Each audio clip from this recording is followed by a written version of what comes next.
o time azul. Alguém vai pegar as bailarinas do SBT. Daqui a pouco vocês vão voltar, Estão trabalhando hoje, Bonita,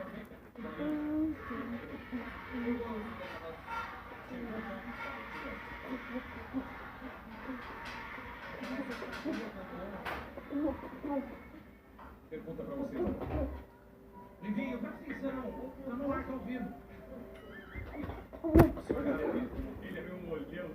Qual é o transtorno que se caracteriza por uma forte reação emocional negativa a movimentos repetitivos de outras pessoas? Ou repetivo, que é a pergunta, além de isso, é complicado.